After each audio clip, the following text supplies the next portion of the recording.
Shalom, puji Tuhan saudaraku, kita bisa berjumpa kembali di saat ini. Saudara, dimanapun saudara berada, saya senang sekali dan ucapkan terima kasih untuk kesetiaan saudara, luar biasa. Nah, hari ini saudara, ini melanjut daripada khotbah saya hari Jumat. Hari Jumat saya berkhotbah tentang kenapa kok doa kita tidak dijawab. Ya kan doa menjadi satu teriakan yang kosong dan tidak dihiraukan oleh yang maha kuasa. Ya, hari Jumat saya bagikan itu saudara, ada 4 hal ya. Nah, hari ini saya ingin bagikan lagi saudara tentang doa. Kenapa kita harus doa? Di masa-masa sekarang ini ya, masa-masa sekarang ini kenapa kita harus berdoa?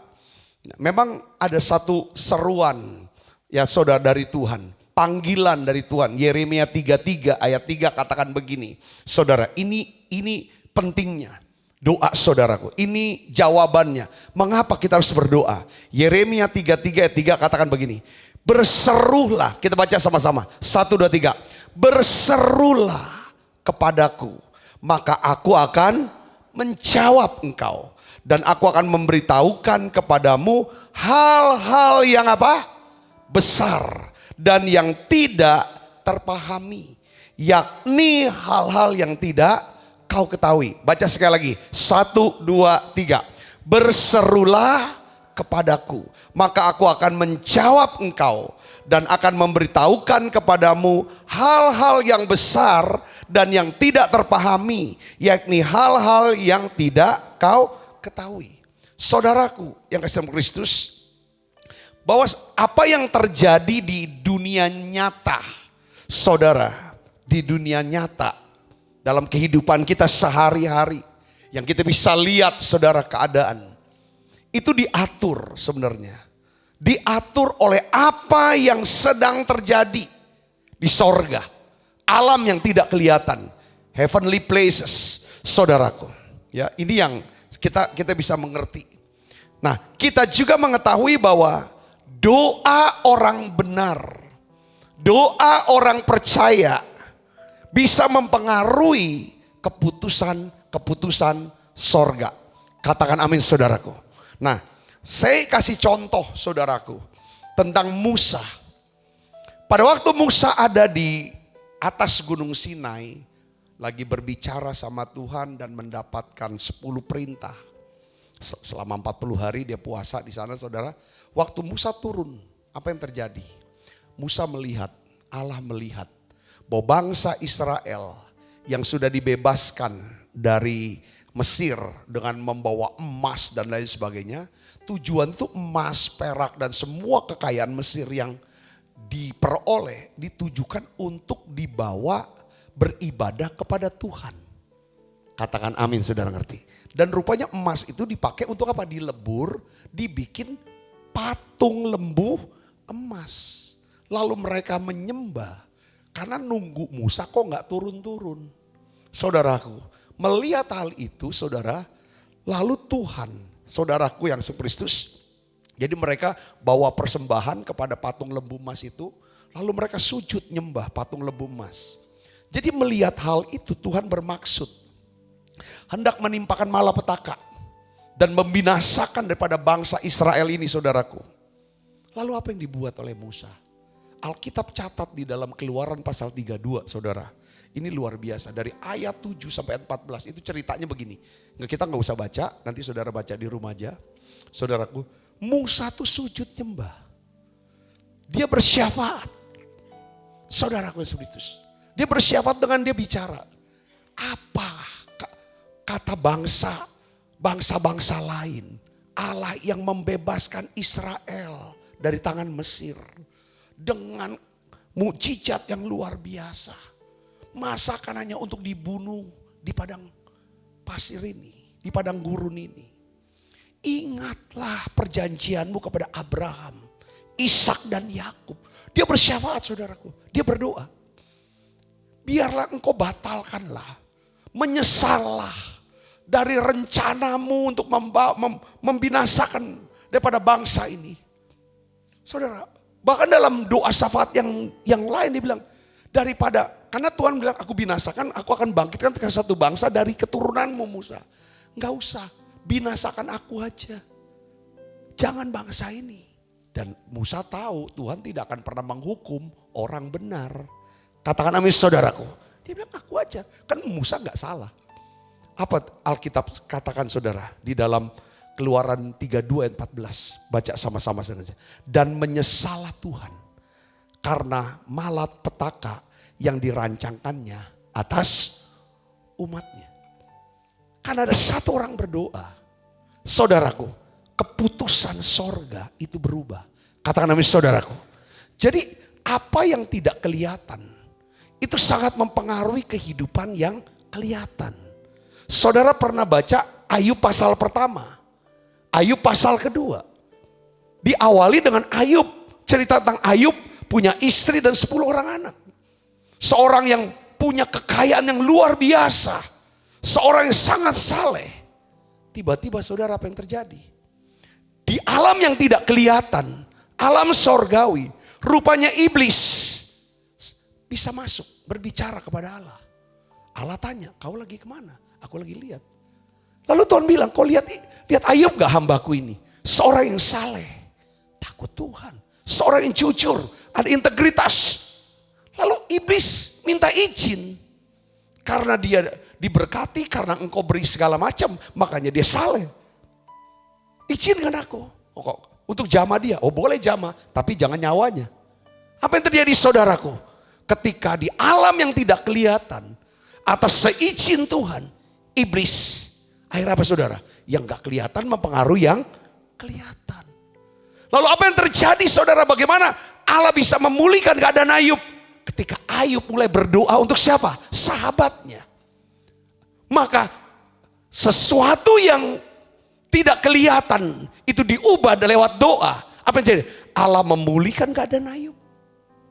Allah memberikan Ayub 2 kali lipat dari sebelumnya. Lalu Allah memberkati Ayub.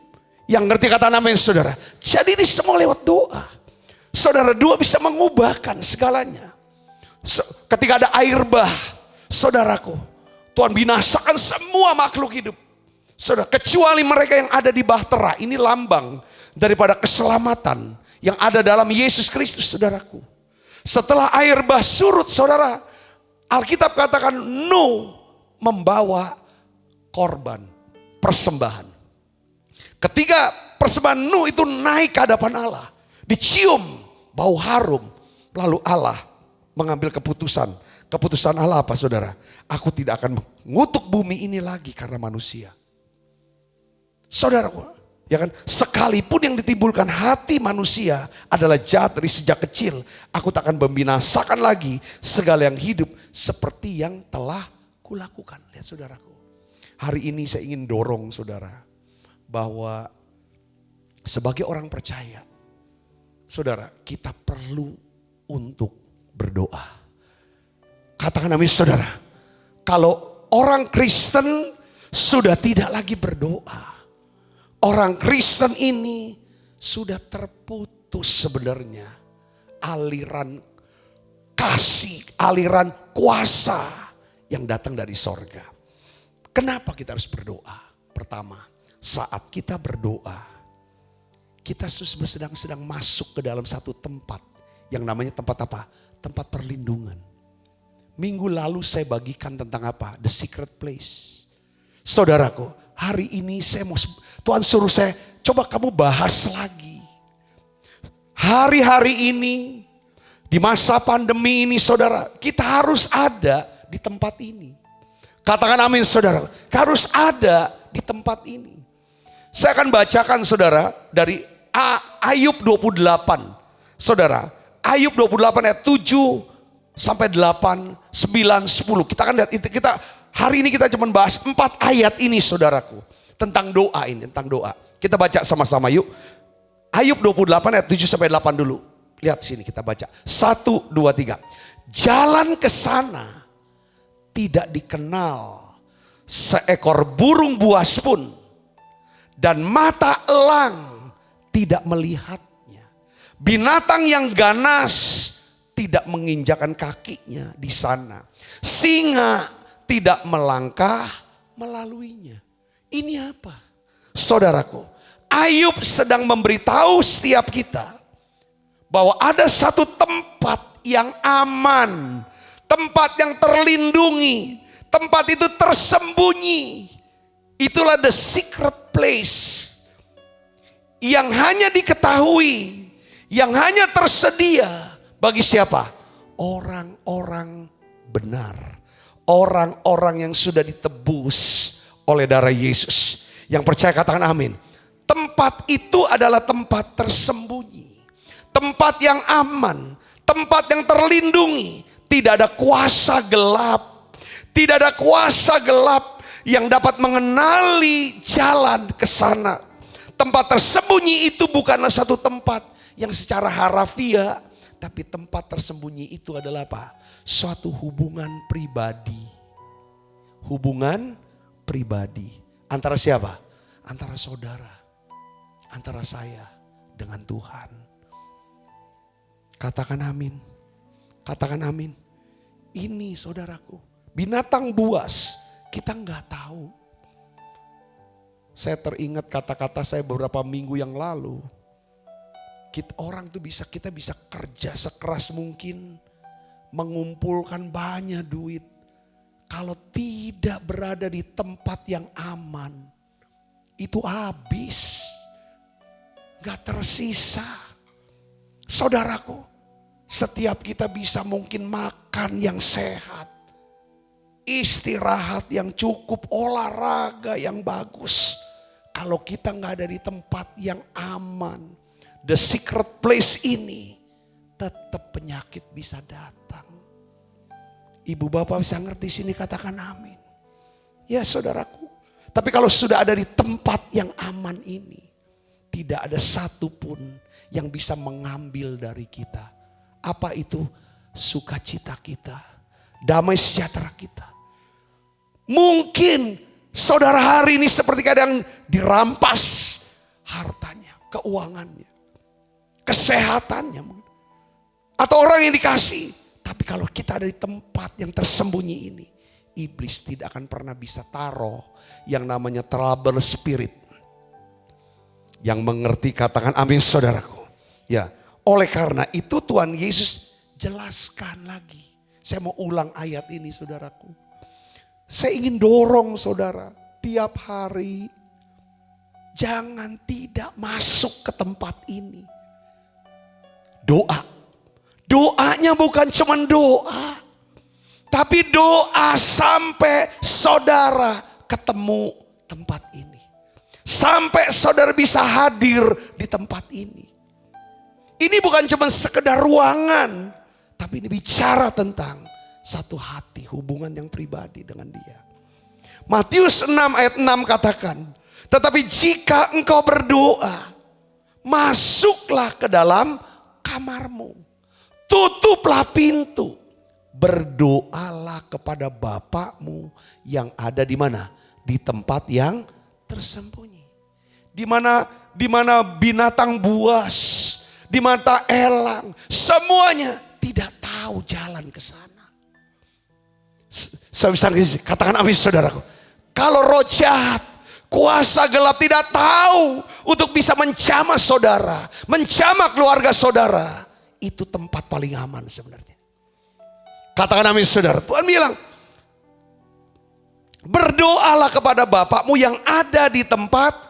Jadi doanya ada kepada Bapa di tempat ini sampai di sini. Maka kalau saudara saya ada di tempat ini, berada di sini, maka Bapakmu yang melihat, yang tersembunyi akan membalasnya kepadamu. Kalau ada di tempat ini, saya yakin berkat perlindungan, pemeliharaan Tuhan, mukjizat, segala berkat itu dilimpahkan buat saudara. Yang percaya katakan amin. Dan di tempat, kalau kita sering ada di tempat ini, hadirat Allah. Hadirat Allah. Saya mau beritahu kepada saudara semuaku, yang kita diubah oleh Tuhan. Kita berubah kalau sering ada di tempat ini. Karena di tempat ini, saudara, tempat di mana apa yang terjadi saudaraku? Kasih Allah dicurahkan ke dalam hati kita. Di dalam 2 Korintus 3 ayat 16 sampai 18 katakan, tetapi apabila hati seorang berbalik kepada Allah. Ini namanya kita ada ketemu dengan Bapa di tempat hati yang bertobat. Terus bertobat. Tiap hari kita punya hati yang berbalik. Berbalik terus kepada Tuhan. Apa yang terjadi? Maka selubung itu akan diambil.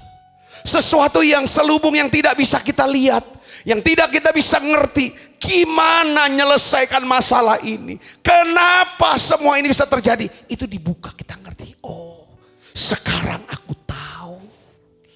Sekarang aku ngerti. Itu kalau kita ada kembali ke Tuhan. Perhatikan sini. Sebab Tuhan adalah roh. Di mana ada roh Allah, di situ akan ada apa? Kemerdekaan.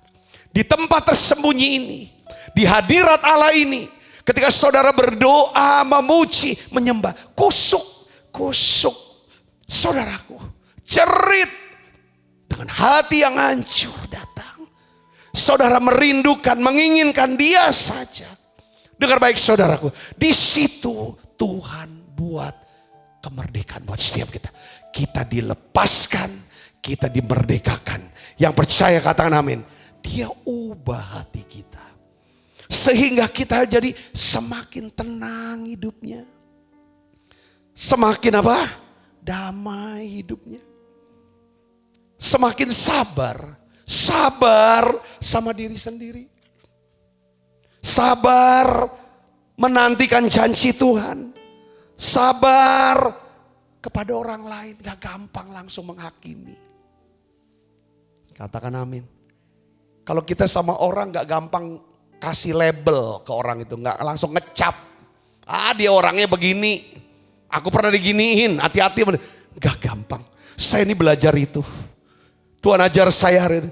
Jangan gampang ngecap orang. Kalau kamu dicap sama orang mau gak? Tuhan itu adalah Tuhan yang penuh kasih. Karena kasihnya Dia selalu memberikan kita kesempatan. Dan Dia selalu berharap yang terbaik itu pasti akan datang dalam hidup kita. Ketika Dia lihat saudaraku, Dia lihat Yakub, Dia bilang, Yakub, kamu tidak lagi Yakub, tapi kamu akan jadi apa? Israel. Kamu bukan penipu. Tuhan tidak cap dia, nggak label dia, nggak stigma dia. Penipu, udah tukang tipu lah. Nipu bapak, nipu kakak, semuanya. Enggak selamanya, enggak. Dia ubah. Kamu Israel. Katakan amin. Katakan amin. Ketika dia ketemu Gideon, dia nggak cap Gideon penakut, pengecut. Tapi dia ubah, dia kasih kesempatan. Dia kasih pengharap, dia berharap dia akan jadi pahlawan yang agak perkasa. Ketika dia ketemu dengan Simon, dia berkata apa? Kamu akan jadi apa? Petrus. Ketika dia ketemu Sabta, dia nggak lihat masa lalu saya. Dia nggak cap saya. Tapi dia bilang kamu akan jadi hamba Tuhan. Untuk jadi berkat buat banyak orang. Kamu bukan jadi seorang pembenci. Karena banyak orang benci kamu.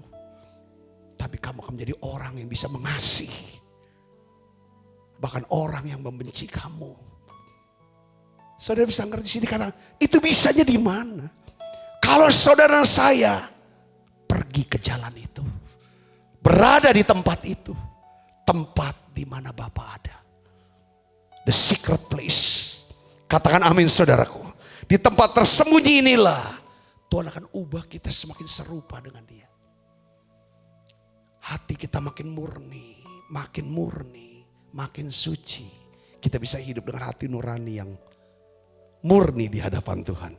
Katakan amin saudaraku. Katakan, tempat ini, kalau saudara suka ada di tempat ini, saudara bisa bicara bebas. Semakin dekat kita sama seseorang, semakin banyak cerita yang kita mau ceritakan, semakin banyak rahasia yang kita buka buat dia. Saudara bisa ngerti gini, katakan amin saudara. Ukuran kita dekat sama Tuhan, semakin banyak cerita yang kita bisa cerita sama Dia. Semakin banyak rahasia yang kita bisa buka sama Dia. Katakan amin saudara. Walaupun tidak ada rahasia di mata Tuhan, Tapi kalau kita buka semua rahasia kita, semua cerita hati kita, semua termasuk kekurangan kita, aib kita omong. Kesusahan kita, kesedihan kita omong. Itu yang di tempat itu yang namanya secret place. Katakan amin. Waktu hari Jumat, ya saudara, waktu kita nyanyi lagu ini, kayaknya masuk banget. Saya ngerasa ada beberapa daripada sahabat-sahabat, teman-teman yang juga ngerasa takut, bimbang. Tadi kita nyanyi lagu ini. Waktu ku aku, waktu ku bimbang kepadamu Tuhan, ku percaya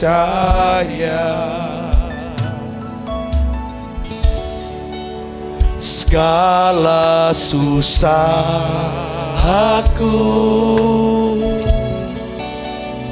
Engkau yang tahu, dan air mataku Kau taruh dalam kirbat-Mu. Waktu ku berseru, Kau halau semua musuhku. Allah di pihakku, ku percaya. Satu hari juga pernah saya main gitar lagu ini terus. Wah, itu masuk. Ini lagu bagus sekali.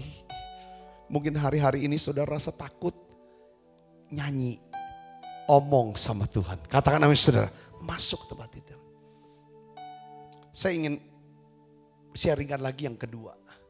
Saat kita berdoa, saudara, kita tuh akan mengalami yang namanya kelepasan. Katakan kelepasan. Kelepasan. Ya, dan apa? Kemenangan. Ayat 9 dan ayat 10. Ini dikatakan begini. Manusia meletakkan tangannya pada batu yang keras. Ia membongkar bangkir gunung-gunung sampai pada akarnya. Bicara gunung seringkali Alkitab bicara tentang masalah. Ya kan? Aku melayangkan mataku ke gunung-gunung, dari mana datang pertolonganku. Ya kan? Ya kan? Kalau kamu punya iman sebesar biji sesawi, kamu bisa berkata kepada apa? Gunung ini. Jadi banyak pada bicara tentang apa? Jangan sering bicarakan gunung masalahmu. Bicara kepada gunung itu untuk pergi. Jadi gunung bicara tentang apa saudaraku? Masalah. Nah, di dalam Ayub 28 ayat 9 di sini katakan manusia meletakkan tangannya pada batu yang keras. Ya. Ia membongkar bangkir gunung-gunung sampai pada akarnya. Seringkali batu keras, batu karang. Itu lambang daripada siapa? Yesus. Ketika seseorang berpegang kepada Tuhan Yesus, maka dia tangannya punya kuasa. Untuk apa? Bongkar bangkir daripada gunung-gunung masalahnya. Bahkan sampai kepada apa? Ke akar-akarnya. Sehingga masalah itu gak datang-datang lagi. Yang ngerti katakan amin saudaraku.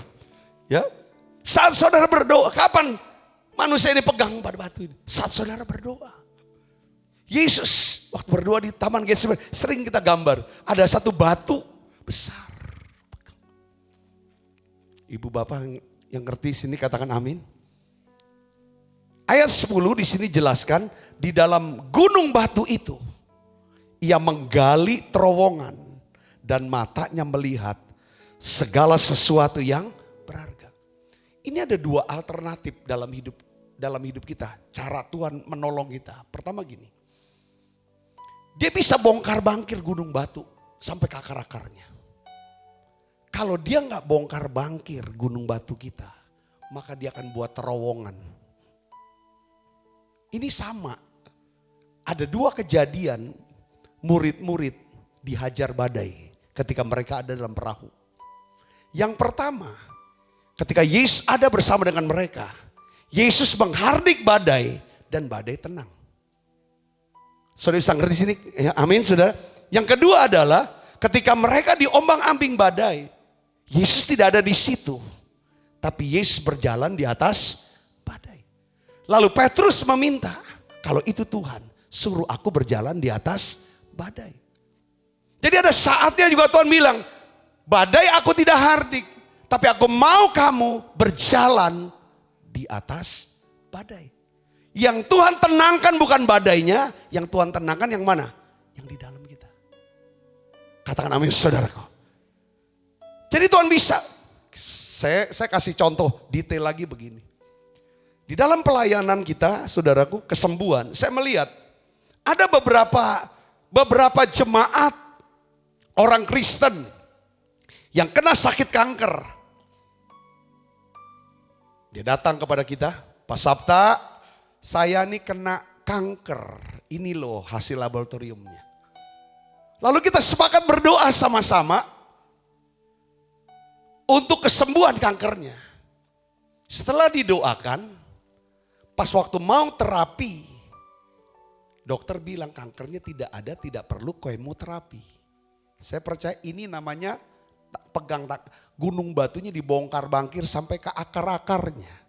Tuhan menghardik badai, itu namanya. Yang ngerti contoh. Tapi ada beberapa yang berkata, kita doa, ya kok saya kena kanker Pak, kata vonis kanker. Kita doa. Oh, gunung batunya enggak terbongkar bangkir. Badainya enggak tenang. Yang Tuhan minta yang kedua, bikin terowongan di gunung itu. Atau yang Tuhan mau kita jalan di atas badai dengan hati yang tenang. Harus apa? Lewatin kemoterapi. Lewatin kemoterapi. Ada kasih karunia Tuhan. Saudara bisa ngerti, ini doa. Orang yang berdoa, saudara dia ngerti. Tuhan maunya apa, aku ikut. Saudaraku Yesus Kristus, ini luar biasa. Ketika kita berdoa, Tuhan akan berikan kita apa? Pengertian. Kadang ada beban, kuat, besar, ganjal di hati. Saudaraku Yesus Kristus, kita kehilangan damai sejahtera, kenapa? Ada gunung-gunung masalah. Kalau saya ngalamin ini, saudaraku, kayak hilang sukacita, hilang damai. Karena ada beban, masalah. Saya cuma datang sama Tuhan, kita berdoa, berbahasa roh, naikkan nyanyian, pujian, penyembahan. Sampai saya tuh rasa, ketemu nih sama Bapak. Ada di tempat tersembunyi. Buktinya tandanya apa Pak? Plong di sini. Saya tahu masalah belum selesai. Tapi kalau plong di sini, itu tanda. Satu jaminan dari Tuhan. Masalah atau badai pasti berlalu. Walaupun tidak tahu apakah lewat dia bongkar bangkir gunung itu sampai ke akar-akarnya. Atau dia buat terowongan di gunung itu. Amin saudara. Kata ini dia. Jadi doa itu saudara punya kuasa untuk melepaskan kita dan memberikan kita kemenangan. Katakan amin saudaraku. Saya teringat ya kan ketika jemaat mula-mula mendengar kabar pemimpin rohaninya yaitu Rasul Petrus saudara ditangkap. Lalu Herodes menyuruh memenjarakan dengan 4 regu penjagaan. Masing-masing dengan 4 prajurit saudaraku. Itu Kisah 2 ayat 4 saudaraku. Ya kan? Supaya nanti sehabis Paskah, Petrus ini akan dihadapkan ke orang banyak. Jadi Petrus ini ditahan saudara. Ya, Kisah 2 ayat 5 katakan, demikianlah Petrus ditahan di dalam penjara. Perhatikan sini, ada kata apa? Tetapi, baca yang keras. Jemaat dengan tekun apa? mendoakannya kepada Allah. Jemaat dengar Petrus ditahan. Saudara, mereka mendoakannya. Kita tahu bahwa pada hari sebelumnya Yakobus saudaranya Yohanes itu disembelih, dihukum mati. Ketika Herodes menghukum mati Yakobus, saudaraku, rupanya itu menyenangkan hati orang Yahudi, saudara. Jadi makanya dia tangkap Petrus. Petrus akan divonis nih, mengalami hukuman. Tapi saudara sini, jemaat berdoa. Doa bisa mengubah keputusan sorga. Yang percaya katakan amin saudaraku. Ini penting. Doa itu sederhana sebenarnya. Kita naikkan dengan sungguh-sungguh, naikkan ini. Luar biasa. Tapi besar sekali kuasanya. Pada malam sebelum Herodes hendak menghadapkannya kepada orang banyak. Ayat yang ke-6 di sini katakan, Petrus tidur di antara dua orang prajurit. Terbelenggu dengan dua rantai. Selain itu prajurit pengawal sedang berkawal di buka pintu. Saudara bisa bayangin, Petrus ditangkap, udah tahu kan rekannya dihukum mati. Dia pun mau dihadapkan kepada apa? Vonis hukum mati. Di penjara Petrus itu bisa tidur. Saudara bisa tidur gak? Ini kan masalah nyawa ini. Apa yang menyebabkan Petrus kok bisa tidur? Padahal dia mau dihukum mati. Vonis mati. Di sini saudara. Orang tuh bisa tidur karena yang di dalam tuh tenang. Di sini bisa tenang kalau dekat sama Tuhan. Dekat sama Tuhan itu dekat mengerti firman Tuhan. Dia pernah dengar, Petrus ingat perkataan Yesus. Saudara, sebelum Yesus naik ke surga. Saudara, bahwa pada waktu kamu muda Petrus, itu di dalam Yohanes pasal 21 kalau gak salah. Ada orang yang ikat tangan. Pada waktu kamu muda, kamu mau pergi kemana kamu mau pergi. Tapi pada waktu kamu masih sudah menjadi tua, akan ada orang mengikat tanganmu. Dan akan membawa kamu ke tempat di mana kamu tidak kehendaki. Itu bicara tentang Petrus mati pada usia tua. Mati apa? Mati syahid sebagai martir. Nah pada hari itu, pada saat itu, Petrus tahu dia masih muda. Dia seumuran Yesus kurang lebih masih 33-an lah. Jadi belum tua kan. Walaupun dia dapat vonis hukuman mati. Dia lebih percaya kepada perkataan Tuhan. Firman Tuhan. Bahwa dia mati pada waktu usia tua. Makanya karena dia punya firman. Maka hatinya tenang. Walaupun dia di penjara besok mau vonis mati. Dia pacak tidur, wong Palembang bilang. Katakan amin saudara. Pacak tidur. Saudara, waktu dia tidur. Dia di apa saudara? Tidurnya bukan di spring bed yang mahal. Tempat ber-AC. Dibelenggu oleh dua rantai besar. Kiri kanannya ada pengawal yang berjaga. Sementara dia tidur nyenyak. Alkitab katakan tiba-tiba apa? Seorang malaikat Tuhan, berdirilah seorang malaikat Tuhan dekat Petrus. Dan cahaya bersinar dalam ruang itu, malaikat itu menepuk Petrus untuk membangunkannya. Katanya, bangunlah segera, maka gugurlah rantai itu dari tangan Petrus. Lalu kata malaikat itu kepadanya, ikatlah pinggangmu, kenakanlah sepatumu. Ia pun berbuat demikian. Maka malaikat itu berkata kepadanya, kenakanlah jubahmu dan ikutlah aku. Lalu ia mengikuti malaikat itu keluar. Dan ia tidak tahu apa yang dilakukan malaikat itu sungguh-sungguh terjadi. Sangkanya ia melihat suatu penglihatan. Setelah mereka melalui tempat kawal pertama, tempat kawal kedua, sampailah mereka ke pintu gerbang besi yang menuju ke kota. Perhatikan, bacaan keras. 1, 2, 3. Pintu itu apa? Terbuka dengan sendirinya bagi mereka. Sesudah tiba di luar, mereka berjalan sampai ke ujung jalan. Tiba-tiba malaikat itu apa? Meninggalkan Petrus. Jadi di dalam penjara yang terkunci saudara. Petrus itu terbelenggu dengan dua rantai. Dikawal oleh dua prajurit Romawi. Jemaat yang mengasihi Rasul Petrus tekun berdoa kepada Allah. apa yang terjadi? Tuhan utus malaikat. Saudara, Tuhan utus malaikat. Saudara, lalu apa yang terjadi? Kedua rantai itu gugur. Saudara, kedua orang prajurit melepaskan. Sebenarnya gak bisa cegah. Lalu pintu-pintu penjara terbuka. Waktu saya baca ayat ini, saudaraku Yesus Kristus, betapa besarnya kuasa doa jemaat Tuhan. Katakan amin saudara, kita doa sendiri hebat. Tapi kalau kita bareng-bareng doa, satukan hati sama-sama, satu keluarga berdoa untuk satu pokok doa. Satu gereja berdoa untuk satu pokok doa. Gereja-gereja berdoa untuk satu pokok doa. Luar biasa kuasanya. Bisa mengubah keputusan ke surga. Saya dapatin pengertian gini saudara. Kedua rantai itu yang membelenggu daripada Rasul Petrus. Itu bayangan daripada roh ketakutan.